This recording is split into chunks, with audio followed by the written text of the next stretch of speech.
गुज़िश्ता 24 घंटों के दौरान कोरोना से हिंदुस्तान में एक दिन में रिकॉर्ड 4,329 अमवात हुई हैं, जबकि 2,63,000 से ज्यादा अफराद इस वायरस से मुतासिर हुए हैं। कोरोना की दूसरी वबा से नबर्द आजमा हिंदुस्तान में यौमिया नए केसेस में तो कुछ कमी वाक़ई हो रही, लेकिन अमवात की तादाद बढ़ती जा रही। मरकजी वजारत सेहत के मुताबिक गुज़िश्ता 24 घंटों के दौरान मुल्क भर में रिकॉर्ड 4,329 अमवात वाक़ई हुई, जबकि इस दौरान 2,63,533 नए केसेस रिपोर्ट हुए हैं और 4,22,436 मरीजों ने शिफायाबी हासिल कर ली।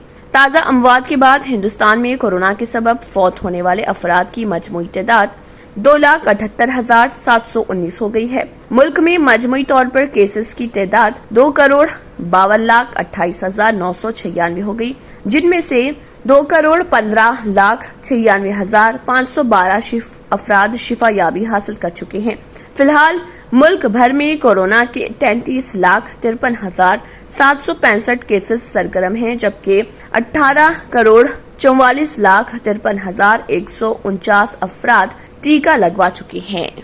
जर्मन 10 हॉस्पिटल ऑर्थोपेडिक से मुताल्लिक हर मरीज यहाँ शिफायाब। इनाम याफ्ता doctor Mir Jawad Zar Khan, senior orthopaedic surgeon, advance operation theatre, ICU, digital X ray, laboratory, physiotherapy, pharmacy, sharing और प्राइवेट रूम्स, लेडी डॉक्टर्स और डॉक्टर अर्जुमन सुल्ताना गैनाकोलॉजिस्ट की खिदमात हासिल। वाजिबी फीस और मुकम्मल सहूलियात से हजारों मुतमईन। एम्बुलेंस से आरास्ता German 10 orthopaedic hospital, pillar number 150, Attapur, Hyderabad. अगर आपने हमारे चैनल को अभी तक सब्सक्राइब नहीं किया है तो यहाँ पर रेड कलर का सब्सक्राइब बटन दिख रहा है, उसे क्लिक करें और हमारे चैनल को सब्सक्राइब कीजिए और साथ ही साथ बेल आइकन को भी क्लिक कीजिए, जिससे आपको ताज़ा अपडेट मिलती रहे।